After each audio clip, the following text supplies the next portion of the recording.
네, 안녕하세요. 오늘은 챕터 2장입니다. 챕터 1장에서는 생리학이 무엇인지에 대해서 얘기를 했고요. 그 생리학이 어떠한 학문인지에 대해서 그리고 어떻게 만들어져 왔는지에 대해서 얘기를 했습니다. 단순하게 생각하면은 우리가 알고 있는 생명과학의 기술이나 기법들을 이용해서 우리 생체에서 어떻게 이런 반응들이 일어나는지, 그리고 우리 생체가 어떻게 유지가 되는지에 대해서 연구해 놓은 게 생리학이라고 말씀을 드렸습니다. 그래서 생리학에서 가장 중요한 단어 하나가 뭐라고 그랬어요? 호메오스테시스, 항상성이라는 거죠. 항상성. 뭐 작은 세포부터 시작해서 모든 것이 정상적인 기능을 하는 데에 기여를 하고 있고, 그렇게 하려고 노력을 한다는 겁니다. 그리고 가장 중요한 오늘 이제 말씀드릴 부분이 바로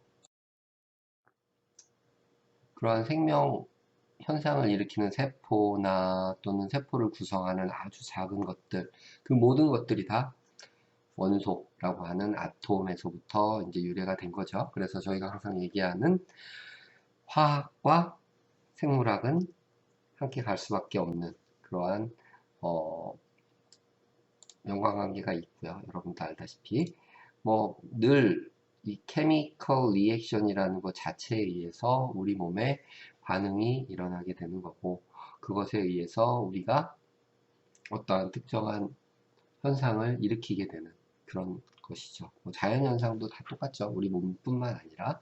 그래서 오늘은 이러한 기본적인 화학 물질들, 우리 몸에 존재하는 화학 물질들에 대해서 얘기를 하겠습니다. 특히 이번 시간에는 원소가 가지고 있는 성질, 그리고 그 원소가 더 큰 구성체를 만들기 위해서 분자라고 하든지 아니면 복합 분자들을 형성하기 위한 결합에 대해서 얘기를 할 거고요. 그 결합에 관여하는 전자들의 인력에 대해서 얘기를 하겠습니다. 오케이. 처음 나오는 얘기가 뭐예요? 이제 아톰입니다. 원자란 무엇이냐? 원소. 여기 있듯이 atom is the smallest unit of element죠. 가장 작은 유닛이 바로 원소라는 거고요. 원소 안에는 핵하고 바깥쪽에 이제 전자라고 하는 것이 구성이 되어 있는데요. 뭐 여러분 잘 알죠? 뭐 핵은 안쪽에 양성자와 중성자로 구성이 되어 있고, 그 주변을 위성같이 전자들이 돌고 있죠. 생각 하나도 안 나요? 화학에서도 배웠고 유기학에서도 열심히 강의했던 것 같은데요. 그래서 여기 핵은 양전하로 차지된 누구? 양성자겠죠. 프로톤이라고 이따 보면 되고요. 그리고 차지가 되지 않은 중성자, 뉴트론이라는 아이로 구성이 되어 있을 거고요. 그 바깥을 오비팅, 돈다는 얘기예요. 바깥의 궤도로. 바깥에 궤도 함수라고도 얘기하죠. 오비타. 오비팅 하고 있는 2로 시작하는, 뭐겠어요? 2로 시작하는 아이. 일렉트론이에요. 일렉트론. 전자가 음성으로 차지가 돼서 존재를 하게 되어 있죠. 그래서 요 원소라는 거의 질량은, 전자는 너무 가벼워서 뭐 증량값에 포함도 되지 않고요. 양성자의 숫자와 중성자의 숫자의 합이 원소의 질량이 될 겁니다. 그리고 원소의 번호는 뭐와 같다? 양성자의 숫자와 같다라는 거죠. 결국에는 양성자 곱하기 2 하면은 그 원소의 질량이 된다는 말이죠. 예. 뭐 예전에 더 잘 알고 있었던 내용이에요. 그래서 핵은 양성자로 차지된, 양전하로 차지된 양성자, 음전하 차지가 없는 뉴트론, 그리고 그 바깥쪽을 돌고 있는 핵 이외의 부분, 전자라고 하는 부분으로 이 원소가 구성이 되죠. 그리고 이 전자는 매우 중요한 역할을 하죠. 무슨 역할을 해요? 기본적으로 다른 원소 간의 결합을 매개하는 그런 역할을 하게 될 겁니다.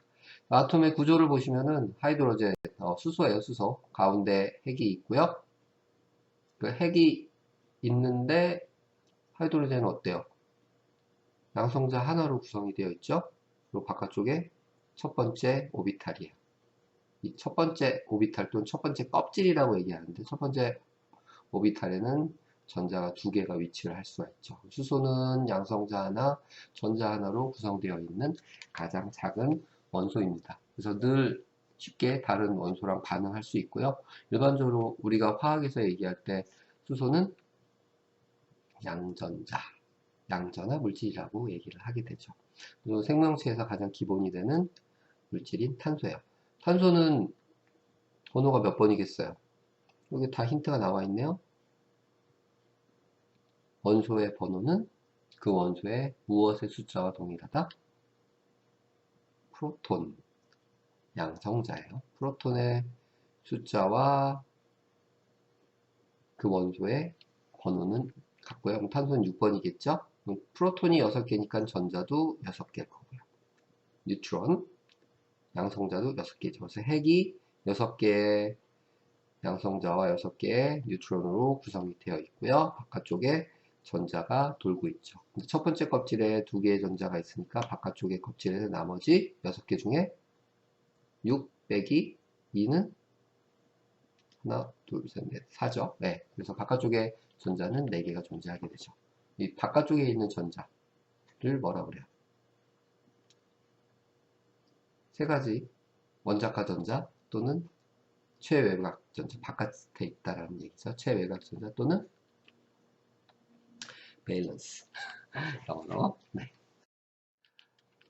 전자에는 어떤 형태가 있냐? 껍질이라고 하는 오비탈을 이루게 되고요. 오비탈은 뭐 우리가 양파 껍질 까듯이 껍질이 존재하는 게 아니고 전자들이 위치한 그러한 형태의 부분을 마치 껍질이라고 이제 표현을 한 거죠. 그래서 에너지 레벨에 따라서 첫 번째 껍질, 두 번째 껍질, 세 번째 껍질 이런 식으로 핵을 중심으로 전자들이 돌고 있는 궤도입니다. 그래서 첫 번째 껍질에는 아까 말씀드렸듯이 2개의 일렉트론이 들어갈 수 있고요. 그 다음에 each shell 두 번째 껍질부터는 전자가 몇 개? 8개가 채워질 수 있습니다. 그래서 항상 우리가 원소는 8전자 규칙에 따라서 전자를 가질 수 있다라고 얘기를 하죠. 뭐 1번하고 2번 수소하고 헬륨이에요. 얘네들은 어차피 첫 번째 껍질밖에 없기 때문에 최대로 채울 수 있는 전자 숫자는 2개가 되죠. 그래서 수소와 수소가 서로 전자를 공유해서 결합하면은 H2가 되는 거죠. 근데 여기 non-biological element라고 되어 있는데 무기 원소들이에요. 이런 애들은 8개 이상의 최외곽 전자도 가질 수가 있습니다.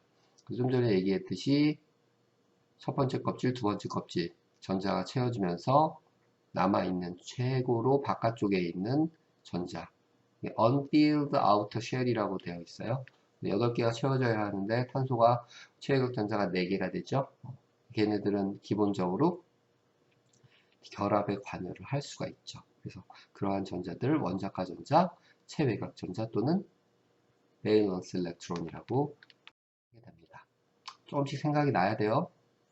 생각이 나고 있어요? 예전에 유기화학에서 열심히 말씀을 드렸는데 유기화학 안 들은 친구들도 있고 화학이 여러분들 싫어하는 과목 중에 하나일 수 있어요. 굉장히 쉽지는 않나요? 맞아요. 저도 그렇게 쉽게 생각하는 과목은 아니고요. 주기율표에 있는 형태죠. 여러분들 예전에 많이 봤을 거예요. 그래서 원자가 존재하는 오비탈이라는 껍질이 이제 1, 2, 3, 4, 5 껍질 순서로 가는 거고요. 여기서부터 이제 중간에 있는 아이들은 이제 무기질 원소라고 그래서 일반적으로 번호에는 포함하지 않고요. 이제 족이라고 표현하죠. 1족, 2족, 3, 4, 5, 6, 7, 8족. 무엇을 의미해요? 체외곽, 바깥쪽에 존재하는 전자의 숫자죠. 그래서 1족은 하나씩만 갖고 있는 애들. 2족은 최외곽 전자 2개, 7족은 7개, 8족은 꽉 차서 굉장히 안정된 아이예요. 그래서 헬륨가스 같은 경우는 굉장히 안정된 가스이기 때문에 그 자체로는 불이 붙거나 어떠한 반응이 일어나지 않아요. 외부에서 자극을 주지 않는 한은.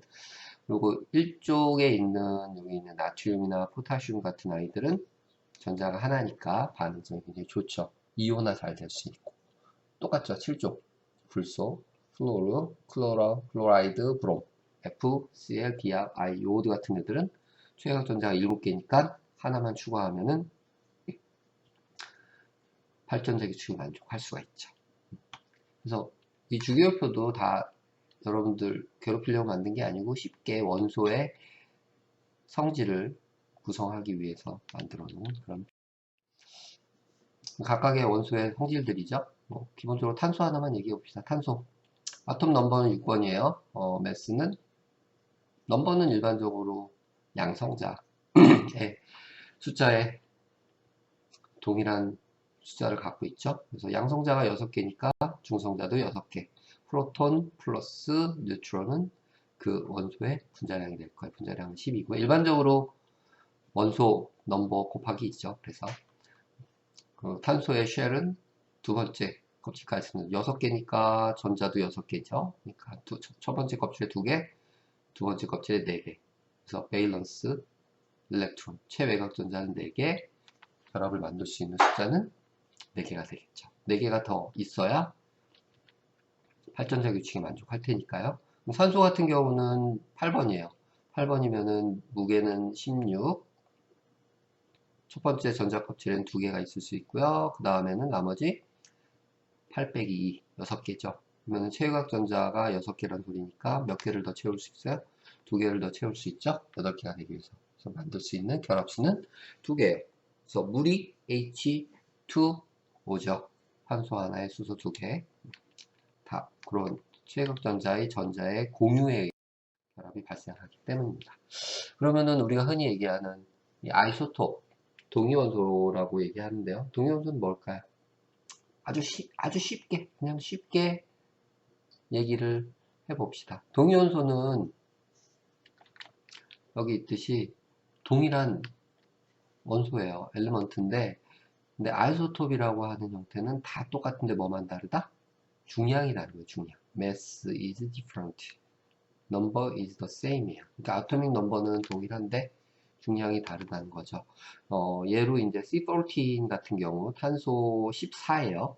탄소는 아까 얘기했듯이 전자 6개, 뭐 원소 번호 6번.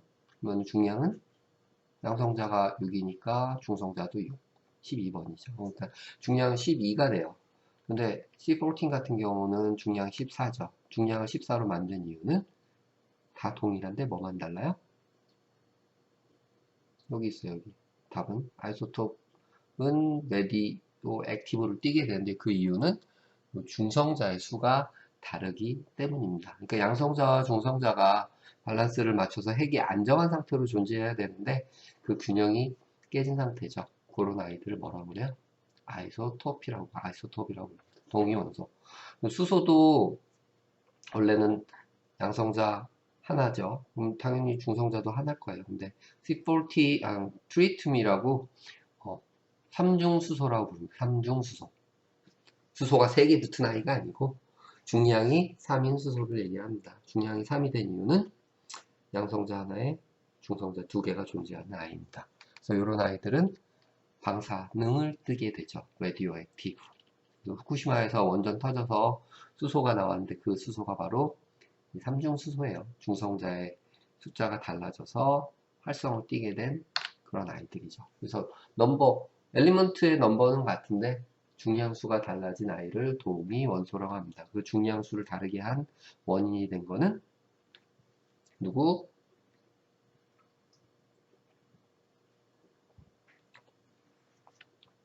중성자가 되겠죠.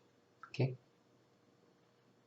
그래서 chemical element include all isotope of the element예요. 그래서 일반적으로 그 엘리먼트의 이름을 얘기했을 때는 아이소톱까지 얘기를 하게 되는 겁니다. 오케이, 그럼 원소에 대해서 얘기를 했어요. 중성자가 있고 전자가 있고 그리고 그 안쪽 핵의 양성자, 중성자. 그러니까 핵은 일반적으로 중성을 띈다고 하는데 양성자의 성격이 강하고요. 바깥쪽에 그 핵과 밸런스를 이루는 전자들이 존재하죠. 결국에는 생체에서 어떠한 원소 간의 결합을 만들어내는데 중요한 역할을 하는 것은 핵이죠. 다 속지 않았지. 핵은 아니죠. 바깥쪽에 존재하는 누구예요? 전자죠, 전자. 그쵸. 그래서 이제 더 우리 몸을 구성하기 위한 커져가는 거예요. 원소들이 어떻게 결합을 이루냐? 케미컬 본드 그리고 분자. 원소와 원소가 엘리먼트가 결합을 하면 뭐가 돼요? 분자가 되겠죠. 몰레큘. 그리고 이온 컴파운드들도 형성이 될 수 있고요. 그런 것들을 다 통틀어서 화학결합, 케미컬 본드라고 얘기하죠. 여기서는 크게 우리 몸에 존재하는 세 가지 화학결합에 대해서 얘기를 할 거예요. 잊어먹지 않으셨다면은 코바넌트 본드, 공유결합, 그 다음에 뭐가 있어요? 이온결합. 이 둘은 원소와 원소 간의 결합이에요. 마지막으로 수소결합. 수소를 매개로 해서 차지를 갖고 있는 분자 부분과 분자 부분이 서로 인력에 의해서 결합하는 그런 형태죠.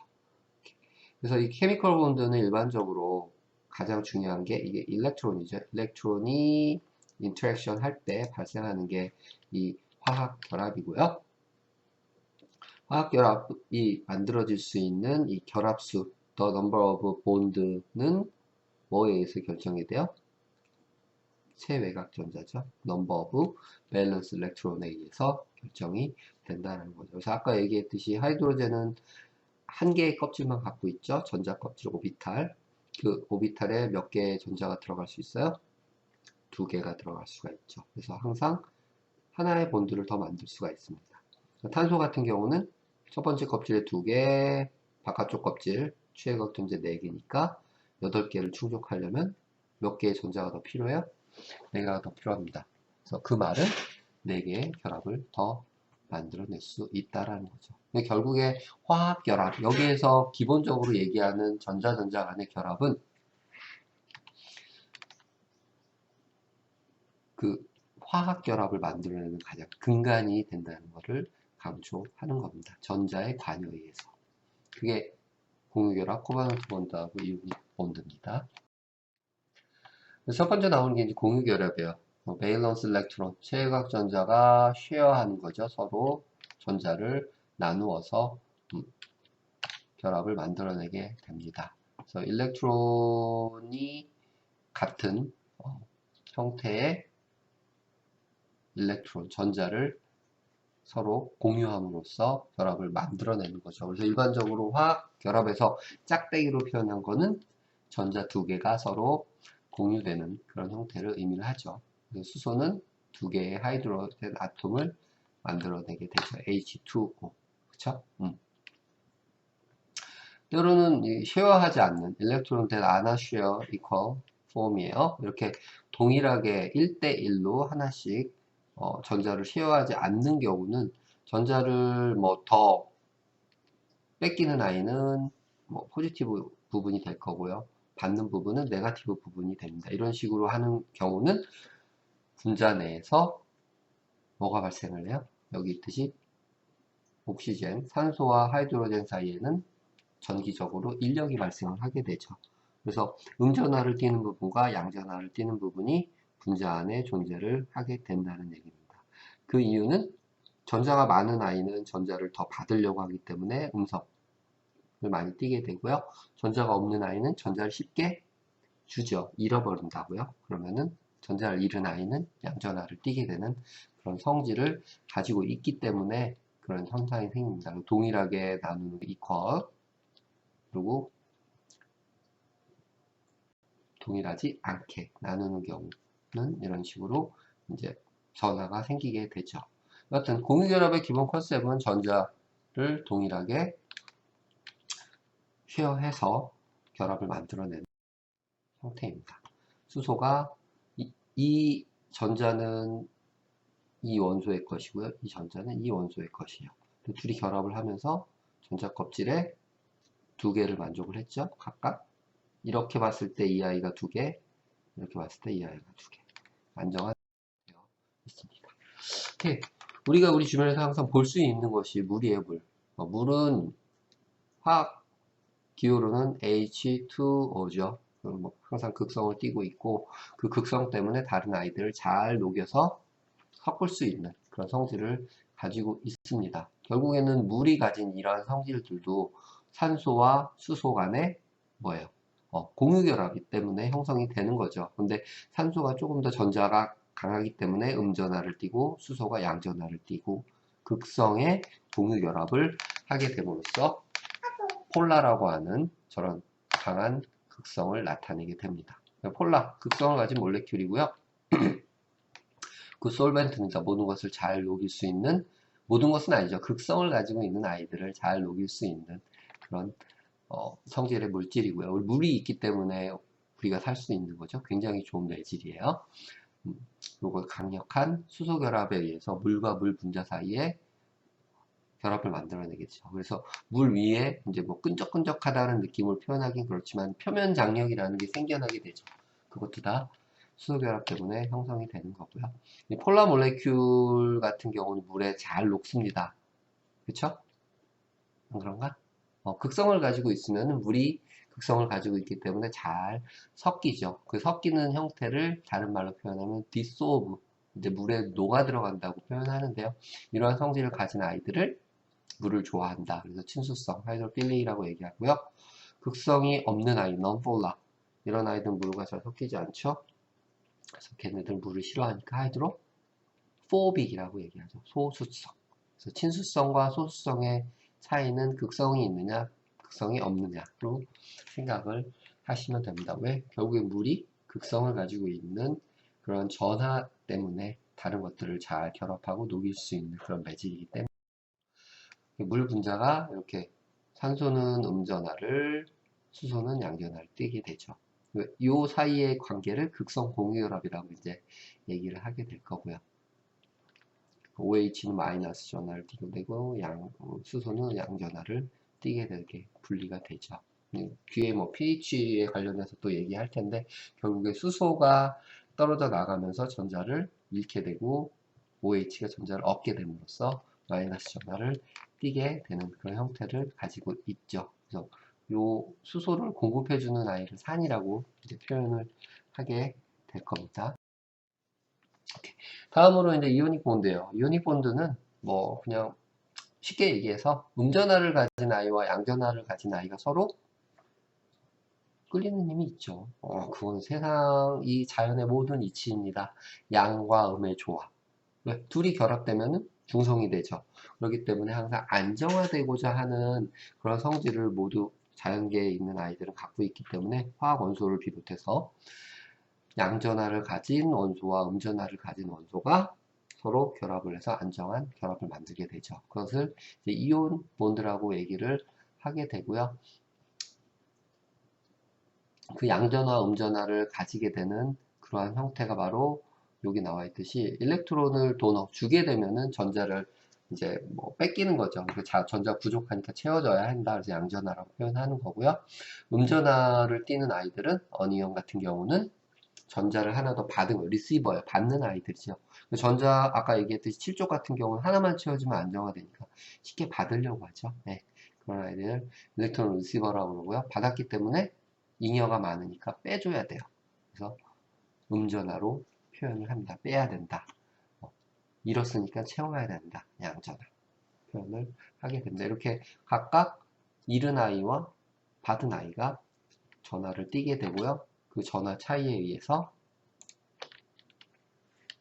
이 결합을 형성을 하게 되어 있죠. 그래서 cation and anion은 attract, 서로 관심을 갖게 되고요.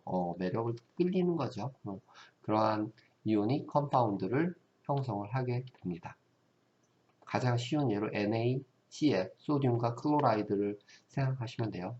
물에 녹아있을 때 소듐은 양전하, 클로라이드는 음전하를 띠게 되죠. 그 이유는 소듐에 있는 전자를 클로라이드가 갖고 가서 8개를 채우게 되고요. 소듐의 하나짜리를 뺏기니까 소듐은 양전하를 띠게 되는 거죠.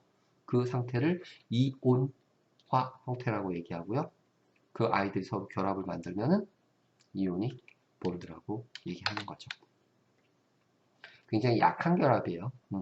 코발런트 본드보다는 굉장히 약한 그런 원소 간의 결합 형태입니다. 원소 간의 결합은 두 가지가 있었어요. 공유결합과 이온결합입니다. 여기 나와 있듯이 소듐이 하나 전자를 공유해지면은 이 아이는 양전화가 되고요. 이 아이는 받았으니까 음전화가 되는 거죠. 이러한 각각의 양전화, 음전화 상태가 되고 서로 뭘 하게 돼요? attraction, 끌리게 돼서 이루게 되는 거죠. 이오닉 컴파운드들은 대부분 다 물에 퍼져 있는 디소브 상태로 이제 존재를 하게 되고요. 그것들이 어떤 뭐 결합에 의해서 어떤 결합이요? 이온 결합에 의해서 뭉쳐지게 되는 거죠. 그래서 바닷물에 소금은 보이지 않잖아요. 그쵸? 그게 결정화되면 그게 뭐예요? 결정화 소금이라고 불리는 그 아이는 소디움과 클로라이드의 결합체죠. 결국엔 이온 결합들이 여러 개가 형성이 되고 침전이 돼서 그러한 덩어리를 만들어내게 되는 형태를 띠게 되는 거죠. 일반적으로 네거티브 사이드의 워터는 누가 네거티브 사이드를 만든다고 그랬어요? 전자가 많은 아이, 산소. 이 부분은 양전화 부분하고 반응을 하게 되고요. 포지티브 사이드, 수소가 있는 부분이죠, 물에. 이 부분은 음전화를 띤 어니온하고 익스트랙션, 서로 결합을 하게끔 그렇게 되어 있습니다. 그래서 물이 이런 이온 컴파운드들을 받아들이게 되면은 녹인다는 의미가 양성 부분은 산소 쪽에 감싸지게 되고요. 음성, 어니온들은 수소에 감싸지게 돼서 이게 녹아 들어가는 형태로 표현을 하게 되죠. 결국에는 전자들 간의 뭐예요? 어트랙션에 의해서 서로 파트별로 감싸지게 되는 그런 현상을 얘기를 하게 됩니다. 이게 스피어 형태를 구성한다고 그랬고요. 이렇게 이런 프리 이온이라고 표현했는데 자유 이온들에 의해서 많은 우리 몸에 일어나는 생리학적인 반응들이 일어나게 됩니다. 뭐 에너지를 생성하는 전자전달계 뭐 이런 것들도 그렇고요. 전자를 주고받는 그런 현상에 의해서 모든 것이 변화가 pH 조절도 그럴 거고요. 뭐 이런 식으로 물에 이게 산소죠. 음전화 부분이 양성 이온을 띈 아이를 감싸게 되고요. 음성 이온을 띤 아이들을 수소 부분, 양전화 부분이 감싸게 되는 거죠. 디소시에이시라고 표현했어요. 그래서 소듐 클로라이드가 물에서 녹은 형태죠. 다음은 이제 하이드로겐 본드입니다. 수소결합이라고 하는 아이죠. 수소결합은 앞에서 얘기했듯이 수소를 매개로 해서 어떠한 결합이 일어나는 건데요. 이거는 원소와의 결합이 아니고 분자와 분자 간의 결합입니다. 나왔듯이 뭐 윅본드예요. 분자 간의 인력에 의해서 나타나는 결합이기 때문에 좀 약한 편이고요. between two polar죠. 두 개의 극성을 가진 누구? 나오겠을 거야. 뒤에 요 성질을 가진 아이들에 의해서 반대 차질을 가진 부분끼리 결합하게 되는 거죠. 전자를 쉐어링하지는 않습니다. 일반적으로 산소와 질소가 가장 예가 많고요. 이 아이들이 네거티브 차질을 띠게 되고요. 이 반대에 있는 수소가 양성자, 양전하를 띠게 되죠. 그러면 이 양전하를 띤 수소와 반대쪽에 또 다른 음전하를 띤 산소나 질소가 서로 결합을 하게 되죠. 분자와 분자 간의 결합이 일어나는 그런 형태입니다. 대표적인 아이가 이제 물이죠. 물이 가장 기본적인 예가 될 거고요. 일반적으로 또는 단백질들, 아미노액시드들이 2차 구조에서 그러니까 베타슈트나 아니면 헬릭스에서 더 복잡한 3차 구조를 만들어낼 때 이런 분자 간의 하이드로겐 본드 또는 바이설파이드 본드 SS 에 의해서 구성을 하게 되고요. 또는 여러분들이 알고 있는 더블 스트랜드 DNA 역시 뭐예요? 염기 간의 수소 결합에 의해서 일어나게 되죠. 그래서 앞에 두 개는 이온 간의 결합이고요. 이거는 몰레큘 분자 간의 결합에 의해서 하이드로겐 본드가 되게 됩니다. 그 하이드로겐 본드의 예로 이제 물을 표현한 거예요. 물은 극성 공유 결합을 가지기 때문에 이 공유 결합이 나타나면서 전자가 더 많은 산소는 음성, 수소는 양성을 띠게 되죠. 물 분자와 물 분자 사이에 음성 쪽에 양성이 서로 끌리게 되고요. 그런 반응에 의해서 물 분자 간에 수소 결합을 형성을 하게 되죠. 그래서 수소 결합은 항상 누구를 매개로 한다? 꼭 이 아이가 있어야 돼요. 그렇죠. 수소는 일반적으로 전자를 쉽게 뺏긴단 말이에요. 그러니까 항상 양전하라고 생각을 하시면 돼요. 수소가 있어야만 누군가 뺏어가는 아이가 음전하로 차지가 될 수가 있기 때문에 수소를 매개로 해서 분자간의 결합이 형성될 수가. 오케이. 그러면은 수소와 관련되어 있는 얘기를 계속 했으니까요. 그러면 이 수소가 뺏기는 아이 또는 수소를 받는 아이의 성질을 가진 것을 얘기를 할 수가 있을 거예요. 결국에는 수소가 뺏긴다는 얘기는 전자를 뺏긴다는 얘기가 될 거고요. 수소가 들어온다는 얘기는 전자가 들어온다는 얘기도 될 수 있을 거예요. 그럼 여러분이 알고 있는 산과 염기의 또는 pH의 개념과 오늘 여기서 말하는 개념과 어떻게 다른지 한번 봅시다. 일반적으로 물이 분해가 되면은 OH 하이드록사이드하고 하이드로겐 이온으로 분리가 되죠. 그때 수소는 전자를 뺏겼기 때문에 H 플러스, 하이드록사이드는 산소가 있는 부분에서 전자를 받았기 때문에 OH 마이너스로 표현이 되게 됩니다. 그래서 요 H를 공급하여 주는 아이는 일반적으로 엑시드, 산이라고 표현했었고요. OH를 주는 아이는 베이스라고 얘기를 했었습니다. 그래서 물은 중성의 성격을 많이 띠는 그런 원소라고, 분자라고 얘기를 했었고요. 그리고 pH는 일반적으로 무엇을 의미해요? pH. 말 그대로 H예요. 뭐의 농도? 수소의 농도죠. 그래서, pH 농도가 마이너스 로그 유닛이기 때문에 pH 값이 낮아지면 낮아질수록 강산이 되는 거고요. pH 값이 높아지면 높아질수록 염기성이 되는 거죠. 약산. 그래서 when this happen 이게 언제 일어나느냐? there are same number of 하이드로젠 이온하고 하이드록사이드 이온이 이제 솔루션에 들어 있으면은 이거는 중성이라고 얘기를 할 거고요.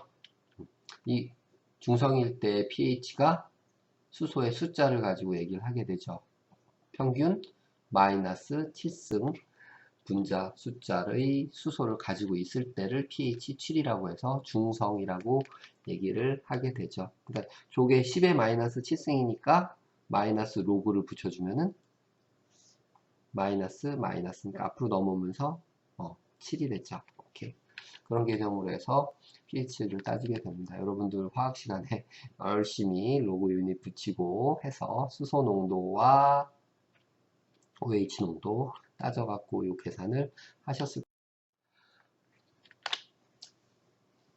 그래서 이렇게 녹아있을 때 솔루션 안에 수소 OH가 동일하게 존재했을 때는 중성이라고 얘기를 할 텐데요. 조금 더 많은 수소가 있게 되면은 그것을 수성도 볼 때 엑시드, 산성이라고 얘기를 하게 되죠. 그쵸? pH is below 7이에요. pH가 7보다 낮은 상태를 얘기를 하게 되고요.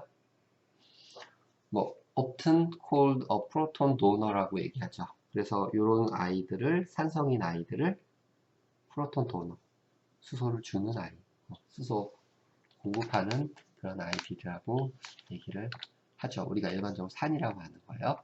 또는 OH가 수소보다 많은 경우 당연히 베이스라고 얘기할 거고요.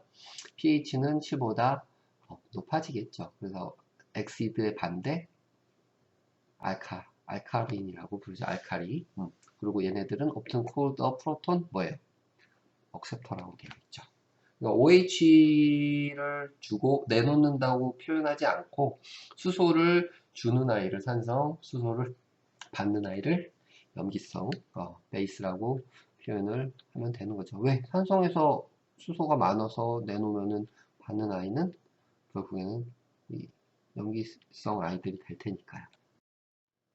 pH 스케일이라고 표현했는데 여러분들이 그냥 알고 있는 0에서 14까지 존재하는 형태고요. 수소의 농도라고 말씀을 드렸습니다. pH를 일반적으로 calculation 할 때 밑에 수소 농도 분해니까요. 이게 앞으로 넘어오면 마이너스, 그쵸? 마이너스 유닛이 되는 거죠. 마이너스 로그 유닛이 돼서 일반적으로 수소 농도가 높아지면 높아질수록 숫자는 낮아지게 됩니다. pH 값은. 그쵸? 여기가 만약에 점점 커진다고 보세요. 그러면 역수로 올라가는 거니까 숫자는 낮아지게 되죠. 그래서 pH 1, pH 2, pH 3 이렇게 가면 갈수록 더 강산이 되는 거죠. 퓨어 워터 같은 경우는 수소의 컨센트레이션 10의 마이너스 실습이라고 하는 형태로 존재를 할 거고요. 그래서 pH는 7입니다. pH 6 솔루션은 일반적으로 여기 있듯이 10 타임 7보다는 수소 농도가 몇 배?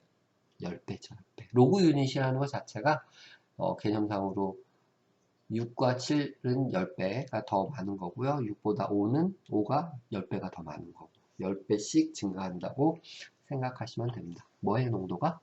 네, 수소의 농도가 10배씩 증가하는 그런 형태로 얘기를 하게 됩니다. 그래서 pH에서 기억하실 거는 뭐 여러분이 알다시피 수소의 농도고요. 수소의 농도가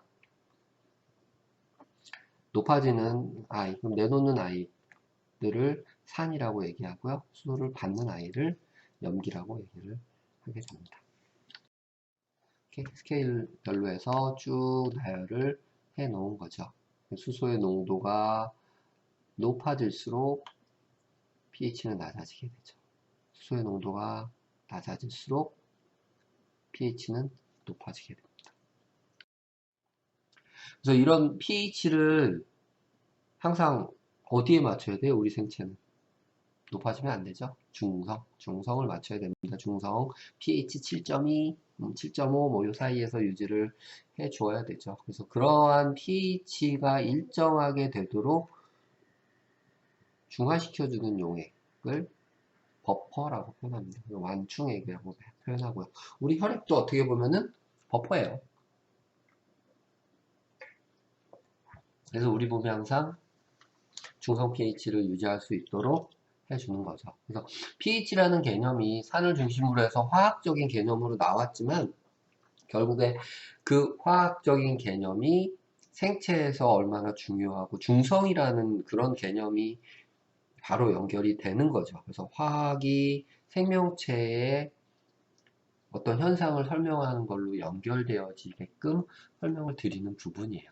버퍼라고 하는 완충용액, pH를 안정화시켜주는 그런 용액이고요.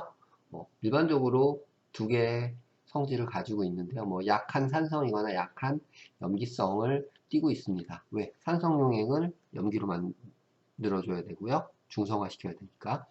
그리고 염기성을 산성으로 만들어줄 수 있는 그런 성질을 가지고 있겠죠. 서로 왔다 갔다 중간에서 하게 되는 거고요. 이 블러드, 아까 말씀드렸던 우리 몸의 혈액이 요 pH 조절을 위해서 2 모레큘을 가지고 있습니다. 두 개의 분자를 가지고 있어서 그 조절을 해주겠는데 이건 꼭 기억하세요. 앞에서도 여러 번 얘기했던 것 같은데 바이카보네이트라고 하는 이온이에요. HCO3- 그리고 카보닉 액시드 H2CO3 H2CO3는 뭘로 만들어졌어요? H2O 물과 CO2 이산화탄소가 결합을 하게 되면은 H2CO3라는 카보닉 엑시드가 만들어지게 됩니다. 여기서 수소를 주면은 HCO3와 H 플러스가 되겠죠.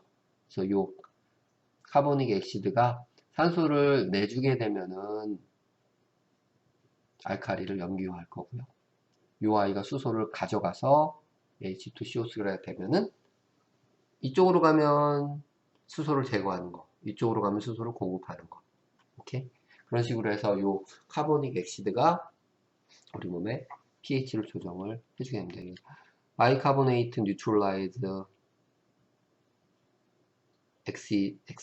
엑시드예요. 넘쳐난 수소를 결합을 해서 카보닉 엑시드를 만들 거고요. 카보닉 엑시드는 베이스를 중성화시켜 줄 거고요.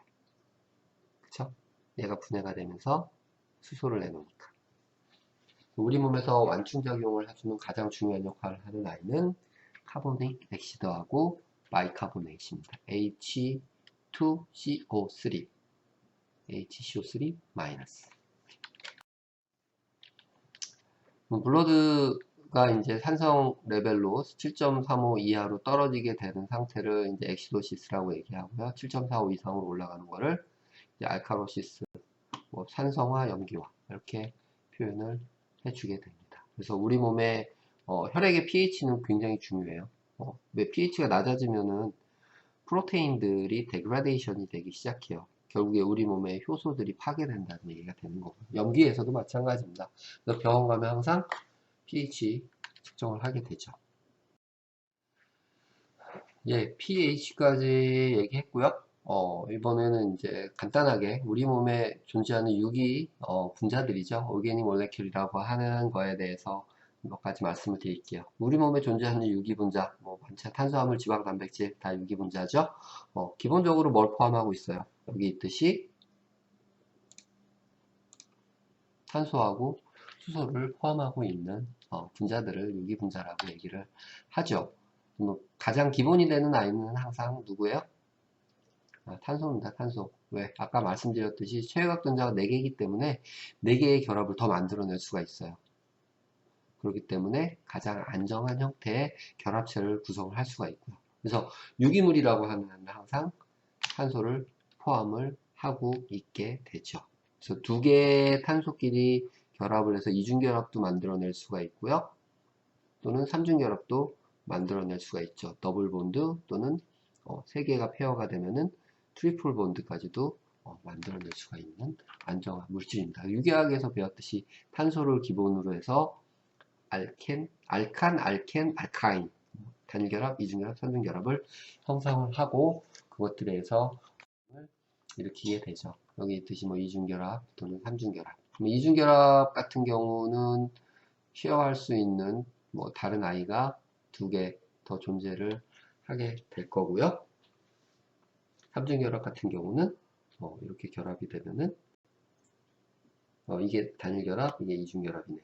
단일결합일 때는 여기 있듯이 3개를 더 공유를 할 수가 있고요. 이중결합일 때는 2개를 더 공유를 할 수가 있죠. 그래서 에탄, 에틸렌 뭐 이런 식으로 해서 유기 분자 형성을 말씀을 드렸었고요. 하이드로카본이라고 이제 얘기를 하는데요. 그런 좀 전에 보여드린 수소와 탄소가 결합되어 있는 형태를 하이드로카본이라고 얘기를 합니다. 뭐 말은 어렵지만 그렇게 어려운 건 아니에요. 여러분들이 앞에서도 많이 이제 봤던 그런 것들이고요. 카본 체인이나 아니면 카본이 이제 링을 구성을 할 수가 있고요. 다른 아이들보다 굉장히 더 반응을 잘 일으키는 그런 부분을 가지고 있죠. 그 반응을 잘 일으키는 부분, 그런 부분을 펑셔널 그룹이라고 해서 작용기라고 이제 지칭해서 얘기를 하고요. 요 특정한 어떤 형태의 화학 구조를 갖고 있는 아이들이 화학 반응을 일으키는 것들을 알고 있기 때문에 그 아이들을 이제 작용기라고 하는 형태로 묶어서 열심히 외웠습니다. 표현을 했었습니다. 그래서 펑셔널 그룹, 이 작용기는 올게닉 컴파운드 각각의 이제 그룹에 따라서 나눠지게 되고요. 유닉 케미컬 프로퍼티예요. 그 화학 물질의 독특한 성질을 가지게끔 하는 그러한 부분을 할 수 있습니다. 뭐 이런 사슬 모양의 6개의 탄소를 가지고 있는 아이죠. 헥산이라고 부르기도 하는데요. 이렇게 수소와 탄소로 구성되어 있는 체인을 이제 하이드로카본이라고 얘기를 합니다. 고리를 구성을 할 수도 있고요. 사이클로헥산, 그리고 우리가 알고 있는 벤젠이죠. 벤젠 같은 경우는 번갈아 가면서 이중, 단일, 이중, 단일, 이중, 단일. 굉장히 안정한 구조 형태라고 말씀을 드릴 수가 있습니다. 그리고 펑셔널 그룹이라고 하는 작용기예요. 작용기는 이렇게 탄소와 수소가 연결되어 있는 곳에 특정한 형태 CO나 뭐 카보닐, 그리고 하이드록실, 그리고 OH라고 하는 거, SH 설폭실, NH2 아미노, 그리고 COOH 카보닐, 카복실이라고 하죠. 카복실 그룹, 그리고 P 포스페이트 인이 산소와 OH를 가지고 결합되어 있는 형태죠. 그래서 이런 아이들을 펑셔널 그룹이라고 얘기하고요. 이 펑셔널 그룹이 포함되어 있는 이 아이들은 각각 굉장히 고유의 성질들을 가진 화합물질을 만들게 됩니다. 그래서 케톤, 뭐 COOH가 들어가면 올게닉 액시드, OH 들어가면 알코올기라고도 얘기를 하죠. 그래서 하이드록실기를 CHO, 알데하이드라고 얘기하는 그런 부분이고요. 이런 것들을 얘기를 합니다. 뭐 스테레오 아이소머라고 이제 앞에서 이제 유기화학에서 나왔던 얘기 중에 하나인데요. 단순히 얘기해서 그냥 화학 물질 간에는 이런 탄소와 수소와 결합이 있기 때문에 이성질의 형태를 가지고 있는 화학 물질이 이제 존재를 할 수가 있습니다.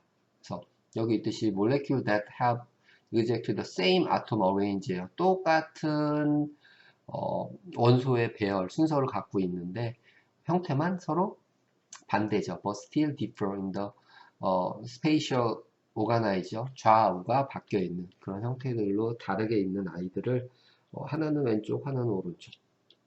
거울상 이성질체 사용하시면 돼요. 이런 애들을 스테레오 아이소머라고 얘기를 하게 되죠.